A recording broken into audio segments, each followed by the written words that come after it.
Hola, ¿qué tal? ¿Cómo andan? Bienvenidos a un nuevo episodio de InsurLab, el ciclo de podcast de Insurtech Chile.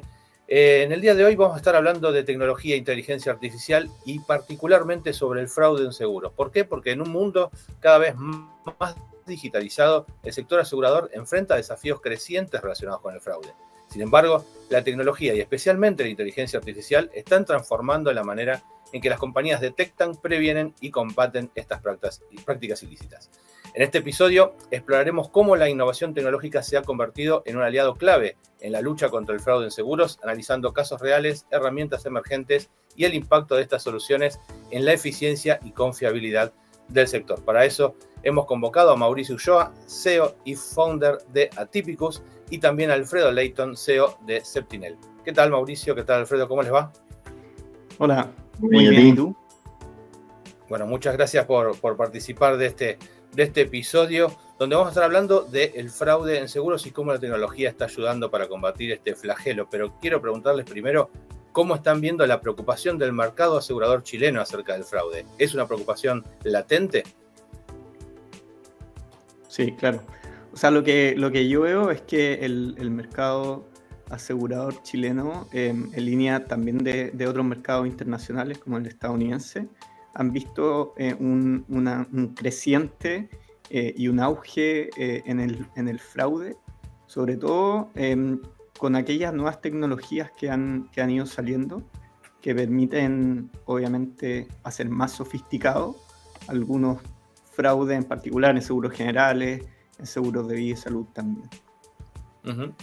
Alfredo, en el caso de ustedes, tienen la posibilidad de ver diferentes verticales, diferentes sectores.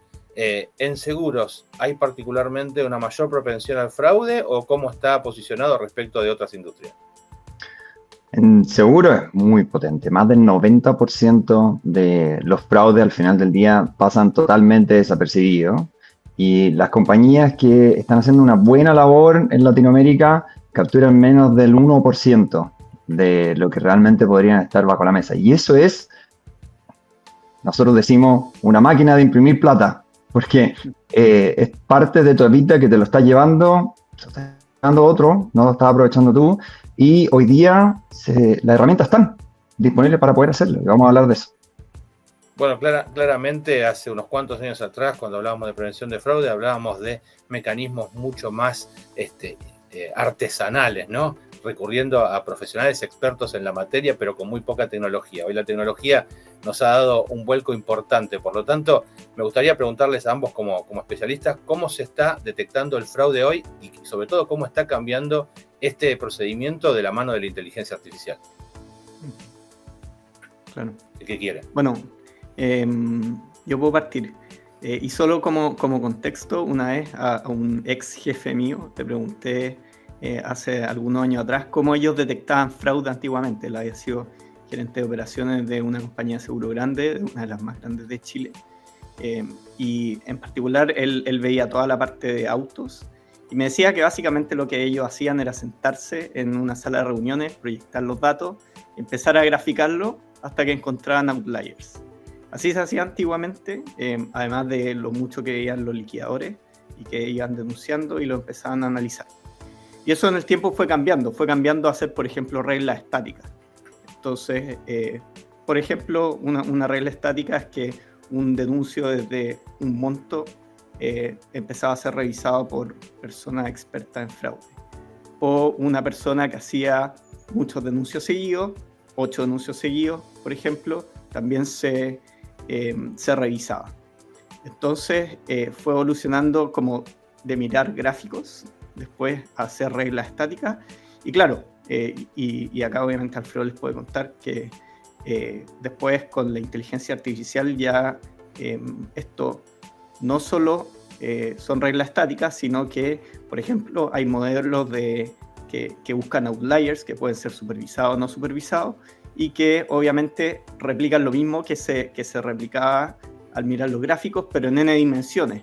Pueden tomar muchísimas más variables y esto permite obviamente detectar aquellos casos que son outliers y poder también revisarlo y que lo revise una persona, por ejemplo, generando un scoring. Entonces, sí, ha cambiado y con la inteligencia artificial y los modelos matemáticos antes de la inteligencia artificial como tal, seguirá cambiando. Alfredo.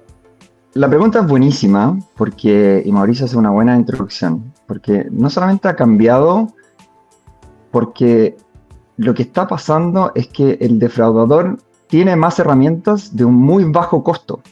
O sea, en el fondo hoy día cualquier persona puede tener desde herramientas de deepfake hasta herramientas de generación de una imagen. Y justo la semana pasada estaba haciendo una presentación en la Asociación de Aseguradoras de Chile. Y conversaba cómo, muy orgullosamente, varias compañías habían implementado en los últimos 5 o 7 años la forma de poder levantar un siniestro de auto con fotos desde el celular.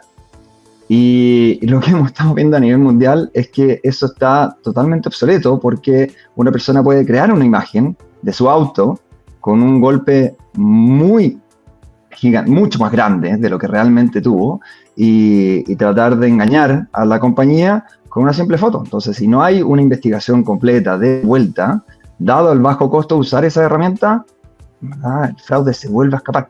Entonces, lo que se hizo en algún momento, como bien decía Mauricio, no sirvió hace ya varios años, y hoy día las herramientas nuevas permiten tanto a la aseguradora protegerse, pero también al defraudador a hacer cosas peores. O sea, en el fondo, abrimos una caja de Pandora que no se va a volver a cerrar nunca, y simplemente hay que adaptarse a eso. Ahora, ¿y cuál es el verdadero rol que está teniendo la tecnología en este proceso de detección y también de prevención, ¿no?, del fraude, no solamente la detección? Mauricio. Sí. Bueno, yo creo que es, al final, en todo el ciclo del denuncio, la liquidación completa, por ejemplo, de un siniestro, puede ser de salud, auto general, etc. La tecnología habilita, y acá está mi tesis, que efectivamente creo que la tecnología ayuda en muchas cosas. Por ejemplo, lo que decía Alfredo, hay modelos hoy día para detectar deepfakes, pero que no son 100% precisos, sino que tienen una precisión entre un 70-90%. Y obviamente que así como salen cada día nuevas formas de detectar deepfake, aparecen otros modelos y se sofistican modelos de inteligencia artificial que te permiten generar otros que no los pillan. Entonces, claro, es una gran cruzada el, por ejemplo, detectar inconsistencias con inteligencia artificial a los textos de los denuncios, cosas que se pueden hacer, pero cada vez se está sofisticando más. Lo que yo creo es que efectivamente el tener un proceso de denuncio más digital, en el que los liquidadores no se enfoquen en digitar de un sistema a otro, o en traer información, o en revisar pólizas manualmente, sino que el agregarle tecnología, inteligencia artificial, agentes de inteligencia artificial como copiloto a estos liquidadores, les permite enfocarse en lo que los humanos realmente somos buenos, y que es al final también lo que muchas veces me han dicho gerentes de operaciones de compañías de seguro, que es la persona más precisa para encontrar un fraude, el liquidador, y cuando encuentra uno empieza a tirar el hilo y encuentra varios hacia atrás, probablemente que están súper relacionados. Entonces, el liberarle el tiempo a esas personas con inteligencia artificial, con copilotos, agentes que sean copilotos, les traigan la información, les permite obviamente poder usar su cabeza en las cosas que son más importantes y que podemos hacer solo los humanos en muchos casos, que es el poder detectar este tipo de fraudes o ver cosas que al final no pueden ver las máquinas. Un ejemplo claro es lo que decía Alfredo con las imágenes. Hace poco, durante la semana, fue el evento Made by Google que lanzaron como las nuevas cosas con inteligencia artificial que incorpora, por ejemplo, la cámara del teléfono, y fácilmente se puede editar una boleta. Lo importante ahí es que la persona que está mirando esa boleta sí se puede dar cuenta y sí no le puede cerrar las cosas que dicen. Entonces, claro, bueno, efectivamente ahí en el punta a punta, al agregar tecnología, también libera a las personas para hacer las cosas donde agrega más valor, que son aquellas cosas que nos puede hacer la máquina. Bueno, esto que mencionaba Alfredo, ¿no?, que tenés defraudadores cada vez con más tecnología, es imposible que desde este lado no estemos aportando cada vez más tecnología para poder combatirlo. Y combinando con esto que hacíamos al principio de comparar cómo era antes y cómo es ahora, no estamos hablando de una inversión que a su vez se repaga solo, que tiene un muy buen retorno, sino que también estamos mejorando la experiencia de cliente, ¿no? A la hora de darle una velocidad que quizá con métodos antiguos no tenía. No sé qué opinás vos, Alfredo. Totalmente. O sea, si uno lo ve, al final del día, uno tiene que darse cuenta y aceptar que la tecnología te está dando superpoderes tanto al defraudador como al analista que está intentando descubrirlo.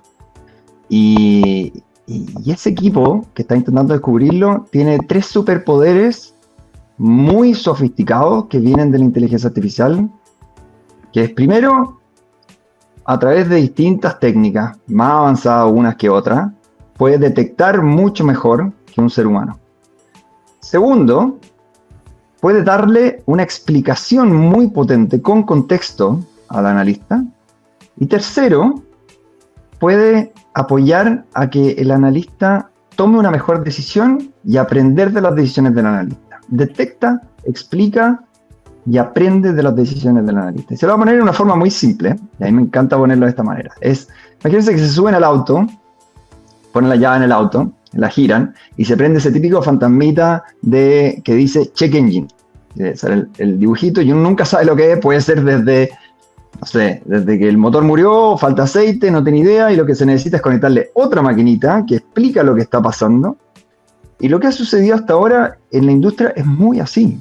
Las herramientas que han existido tecnológicas levantan alertas sobre potenciales fraudes.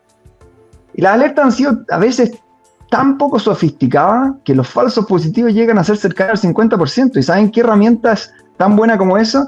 Una moneda tirada al aire da un 50% de falso positivo.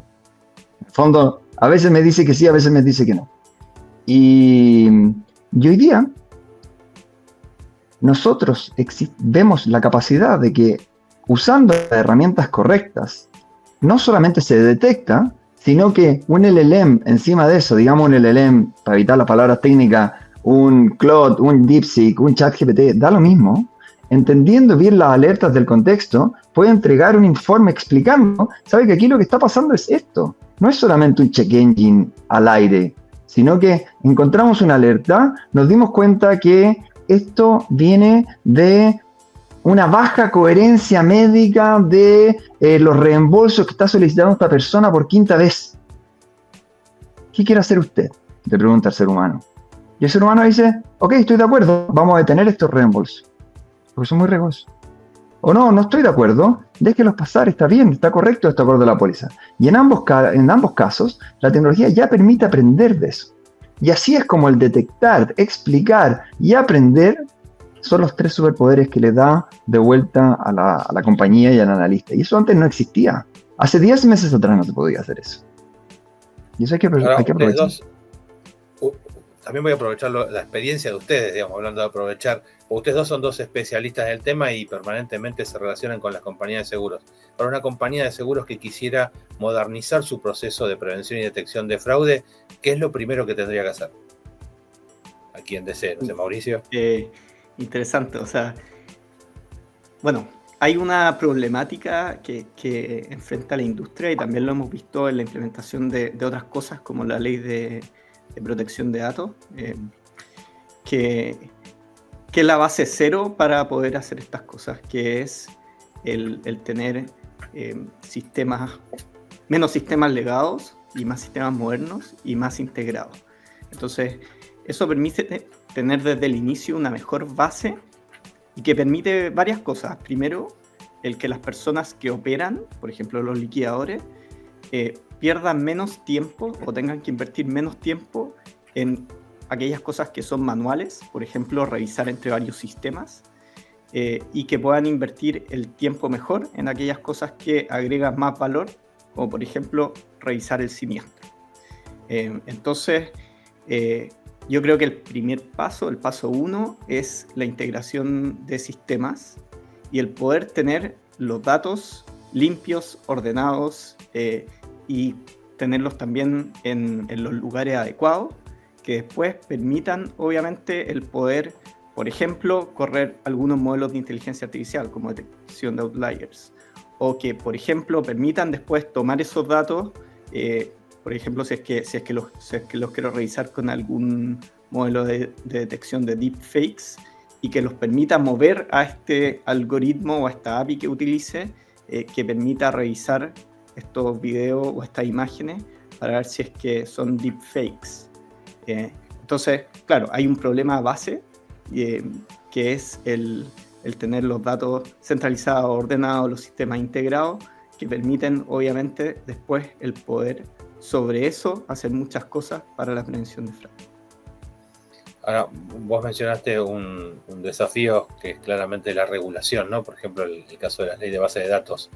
¿Se presentan otro tipo de desafíos? Estoy hablando, por ejemplo, de desafíos tecnológicos, la tecnología que ya tiene dada la compañía como para poder trabajar y optimizar su mecanismo de prevención y detección de fraude. Algunos desafíos que sean culturales. Muchas organizaciones también tardan mucho en asumir la importancia de adaptar su tecnología. ¿Hay otros desafíos presentes? ¿Cómo lo ven? Sí, claro. O sea, lo que tú dices, bueno, desde el punto de vista técnico, tecnológico, hay muchos sistemas y tecnologías legadas hoy día presentes en la industria. Uh-huh. No conozco compañías de seguro, y conocemos varias, que no tenga ese dolor bien vivo, que es que tienen que mantener muchos sistemas legados. Y sistemas que van de todo, desde la parte de suscripción, liquidación de siniestros, canales digitales, etc. Obviamente, la industria en general ha invertido harto en ponerse al día, y lo va a tener que seguir haciendo y hacer más por cosas como tú dices, que es la ley de protección de datos. Y la implementación de la ley de protección de datos, al final, lo que dice es que la persona es el dueño del dato, por lo tanto le da a la compañía de seguro el consentimiento para que lo utilice con los fines que la compañía de seguro me pide el consentimiento. Entonces, porque también primero le vamos a tener que pedir el consentimiento a la persona. Los datos ya no van a ser míos de la compañía de seguro, sino que son del asegurado. Y por lo tanto, si es que quiero implementar mejoras en mis procesos y quiero implementar sistemas que me permitan detectar fraudes, yo también voy a tener que manejar esos datos con la precaución que dice la ley. Entonces, claro, las compañías de seguro hoy día están empezando a entrar en una etapa en que tienen que implementar los procesos y después los cambios tecnológicos que requiere esta ley, que tiene implementación de acá a diciembre del próximo año. Y eso compite obviamente con las prioridades de otras cosas. Entonces sí, tiene una parte cultural, que es de quién es el dato, qué tipo de cosas puedo hacer con el dato, etc. Pero también tiene implicancias técnicas que tienen el foco puesto en otro lado. Entonces, los sistemas legados creo que a veces como que nos tiran para atrás en este tipo de cosas que al final podrían ser mucho más fáciles de implementar. ¿Qué marca tu experiencia también, Alfredo? Sí. Pensemos en la pregunta original. La pregunta original es ¿por dónde tiene que partir la compañía si quiere modernizar? Y obviamente tiene que considerar los temas regulatorios. Eso es un desde, ¿no? Y estoy de acuerdo con Mauricio en la forma y en la completitud. Ahora, mi visión varía. Usualmente, desde el punto de vista tecnológico, se ha intentado hacer algo que es horizontal. O sea, completitud antes que verticalidad. ¿A qué me refiero con eso? He visto tantas veces una gran compañía que arma un equipo de data para tener toda la data de la compañía en un solo lugar, con una gobernanza, y eso toma años. Y por al lado hay equipos chiquititos, sin apoyo, con planillas de Excel, juntando y cruzando dos datos que pueden descubrir fraude y ahorrar millones a la compañía. ¿Cómo conversan esas dos cosas? Entonces, lo que yo les recomiendo es piensen en verticalidad, en profundidad. Elijan un caso de uso que realmente duela. Y para ese caso de uso, lo resuelven completo, pensando en la normativa, pensando en el dato, pensando en todo, pero solamente para ese caso de uso. Imaginemos, por ejemplo, que están en una compañía de seguro, de salud, y tienen dentro de eso reembolso médico. Entonces, a pesar de que hay vida, de que hay otro análisis muy complejo y datos que cubren toda la red de prestadores, etcétera, pero solamente se enfocan en uno, en reembolso médico, y analizan cuáles son lo que podría potencialmente transformarse en un abuso, en un desperdicio o en un fraude. Y ese caso de uso completo es una verticalidad. Y para eso lo resuelven buscando con las herramientas que existen cuánto fraude sobre la mesa hay para poder recuperar, cuánto abuso hay sobre la mesa para poder recuperar. Y esa verticalidad les va a dar un retorno de inmediato y lo van a poder medir y van a poder saber, ya, lo hicimos aquí, lo demostramos, y viene para mi segundo punto, que es pensando de inmediato en que no se quede en una pequeña prueba de concepto, sino que se quede en algo que puedan industrializar y expandir al resto de la organización. Miren, súper bien, tomamos estos datos, nos fue súper bien. Tomamos en consideración todos los temas regulatorios y normativos. Ahora vamos a hacer de nuevo otra verticalidad en, por ejemplo, seguros de vida. Y se van en el seguro de vida, en un caso de uso en particular, vertical hasta el final, consideran todos los datos y demuestran que agregan valor. Esas dos cosas es por donde una organización tiene que partir. Primero, elegir un caso de uso que realmente duela, que sea vertical, no horizontal, no traten de resolverlo todo de inmediato, sino que un caso a la vez que realmente duela. Y segundo, que sea una prueba de concepto que permita después interiorizarse para poder partir a otras verticales. Hemos hablado mucho y se habla mucho acerca de la inteligencia artificial, todos los beneficios que conllevan, ¿no? Pero, y particularmente estamos hoy hablando de lo que es prevención de fraudes, pero también la inteligencia artificial probablemente le abre las puertas a nuevas amenazas. ¿Qué riesgos emergentes ustedes están viendo del uso de la inteligencia artificial por parte de los propios usuarios, pero también de los estafadores, ¿no? De estos profesionales de las estafas? ¿Mauricio? Sí. Bueno, como les comentaba antes, con las nuevas herramientas que han salido y que van a seguir saliendo, nos permiten de una forma súper fácil y rápida a todas las personas el poder modificar imágenes, modificar videos, modificar documentos. Y eso es una gran amenaza que se está viendo en otros países. Por ejemplo, ayer estaba leyendo algunos estudios en Estados Unidos que ha hecho Deloitte y que hace que crezca el fraude. ¿Y en qué tipos de fraude? Hay básicamente como dos tipos de fraude. El fraude que se llama soft, que es aquel que una persona tiene un siniestro y ese siniestro lo amplifica modificando los documentos que envía. Y está el fraude hard, que es el que inventa el siniestro, que no existe el siniestro. Entonces, ¿cuál es el que está amplificando en mayor medida todas las herramientas de inteligencia artificial que están saliendo de cara a consumidor? Es principalmente el soft. ¿Por qué? Porque, por ejemplo, si es que yo estoy haciendo un reembolso de un gasto médico y no tengo la orden, o la orden tiene una fecha, por ejemplo, si es Kine y tengo una orden que tiene una fecha anterior, esto hoy día fácilmente se puede modificar con inteligencia artificial. Entonces, este fraude soft, o sea, que existe el siniestro, pero lo estoy amplificando, estoy, por ejemplo, alargando la cantidad de sesiones de kinesiología, es el que se hace aún más fácil utilizando aquella herramienta de inteligencia artificial.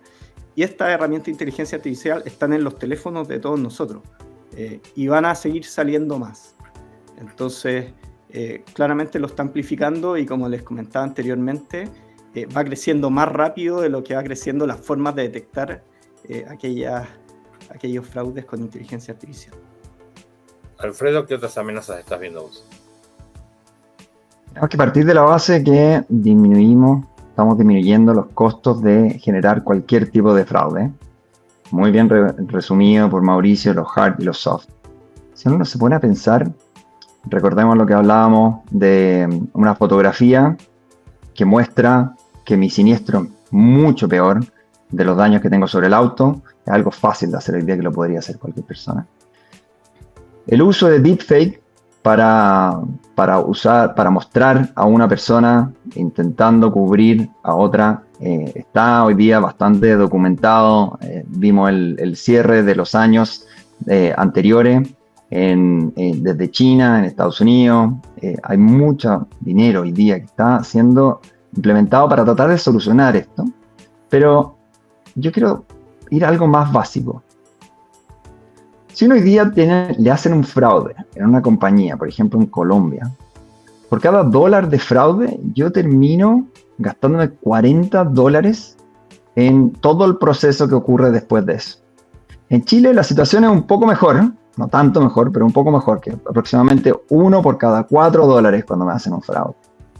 En Perú ocurre también un número similar. ¿Y qué es lo que está pasando? Eso es con las herramientas actuales. Entonces, si le estamos reduciendo las barreras de entrada a hacer más fraude soft, y ni siquiera con las herramientas actuales estamos siendo eficientes en recuperarlo, entonces la oportunidad de mejora es enorme, sin decir la urgencia de lo que está pasando. Bien, y una consulta que les hago, porque cada vez tienen mayor desarrollo los canales digitales. No hay prácticamente aseguradora que hoy no tenga un canal digital de comercialización. ¿Estos canales son más propensos al fraude que los canales tradicionales o no? Alfredo. Es una muy buena pregunta. Hay algunos canales que sí, que son mucho más propensos a tener un fraude. Ya les mencionaba el caso de los siniestros que se podían repartir, se podían subir a través de fotos de automóviles. Otras cosas que necesitan, por ejemplo, un registro telefónico. Este es un caso que a mí me gusta mucho. Hoy día, una persona puede llamar por teléfono, registrar en su siniestro telefónicamente acerca de todo lo que pasó, dónde fue el siniestro, qué es lo que ocurrió, etc. Esa voz puede ser analizada para ver si es que tiene mentira entre medio, o tiene algún tipo de tensión, para ver si es que hay una probabilidad de que lo que está diciendo no es cierto. Eso hoy día ya lo podemos hacer, ya podemos descubrir si es que un llamado no es de la total sinceridad de la persona que quiere registrarlo. Entonces le permite al analista ir directamente a ese caso y descubrirlo. Y el resto de los casos que parecieran no ser fraude, dejarlo simplemente correr. Entonces, dimos la vuelta entera, porque no solamente estamos bajando las barreras de entrada para que hagan fraude, pero también estamos permitiendo descubrir fraude de una manera que nunca antes lo habíamos hecho. Por ejemplo, si nos están mintiendo en la telefonía, o si nos están mintiendo en alguna de las fotos que están subiendo. Bueno, a ver, claramente comenzamos hablando de cómo se hacían las cosas hace 5 o 10 años atrás.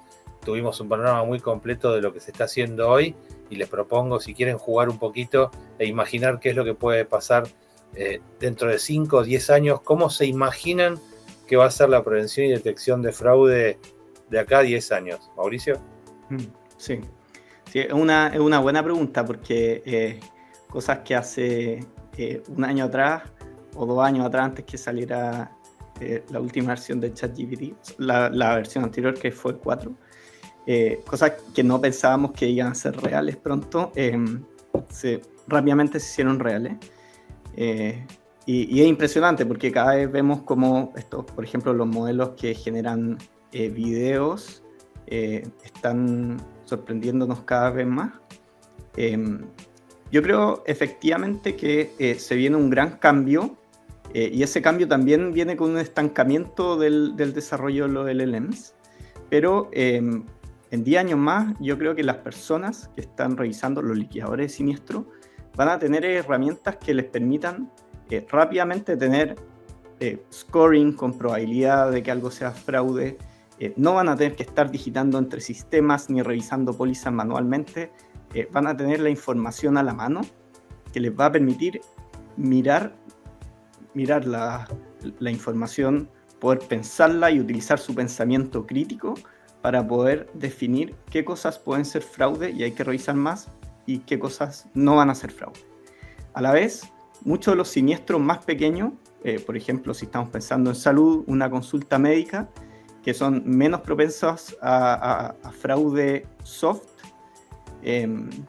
van a pasar. O sea, uno lo va a enviar en su portal de la compañía de seguro y se van a liquear automáticamente. Entonces, claramente va a haber algún tipo de siniestro, que son los más grandes, los hospitalarios, los que son de altos costos médicos, en que una persona los va a tener que revisar y esa persona va a tener la herramienta, primero para tener un scoring que le permita revisarlo más en detalle, y segundo, las herramientas que permitan revisar las imágenes para ver si son verdaderas, poder buscar inconsistencia entre lo que se dijo y lo que se está presentando, y eso va a hacer mucho más fácil el trabajo del liquidador y va a permitir que esa persona tenga la cabeza en aquellas cosas en las que realmente agrega valor, que es el pensamiento crítico. Alfredo, ¿qué imaginas vos? A mí siempre me andan diciendo que soy medio contrarian y siempre estamos hablando de fraude, son como cosas medias negativas. Entonces esta pregunta me encantó porque podemos pensar en una situación donde el fraude deja de ser algo que asuste, deja de ser algo que te detiene y se transforma en un habilitador de innovación. Entonces yo lo veo como realmente así. El análisis de fraude incrustado en todos los procesos del seguro.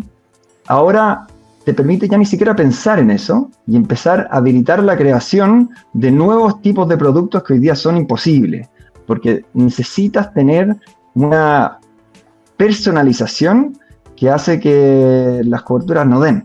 Entonces, yo sí veo que en 5 años, ni siquiera en 10, ya va a existir, que algo que incluso hoy día se empieza a dilucidar en Perú y en algunos lugares rurales de Colombia, que son microseguros donde antes era imposible entregarlo porque es un microseguro, por ejemplo, de salud, a una población rural que sí tiene un precio accesible porque sabes que no va a ocurrir un abuso dado que tienen los controles correctos corriendo 24/7. Por ejemplo, imagínate que tú pudieras entregarle a una persona un microseguro de muy bajo costo, imagínate $4 o $5 mensuales de prepaga, para que si la persona pueda en algún momento tener la necesidad de saltarse la fila en una lista de espera por alguna urgencia, que lo pueda hacer. Y no va a haber abuso, porque en toda la línea, desde la suscripción hasta el registro del siniestro, del uso del seguro, va a haber máquinas constantes corriendo por atrás. ¿Y por qué estoy seguro que eso va a funcionar? Porque hubo una noticia interesantísima la semana pasada, donde hoy día es capaz la tecnología de poder poner un pequeño modelo de Machine Learning en lugares como un microondas, sin internet, lugares como un refrigerador. Entonces, en todos los procesos va a estar disponible este análisis constante del fraude. Entonces, yo veo un muy buen futuro, veo un futuro donde vamos a tener seguros más inclusivos, más dinámicos y más personalizados, gracias al fraude como habilitador de innovación. Bueno, quién sabe, dentro de 10 años nos volvemos a juntar aquí en algún otro episodio para conversar de cuál es la actualidad del fraude en ese momento. Por mi parte, quiero agradecerle muchísimo a los dos por haber participado de este nuevo episodio de InsurLab, el ciclo de podcast de Insurtech Chile, y a todos ustedes los invito a seguirnos y a escucharnos en el próximo episodio. Muchas gracias. Chao, chao.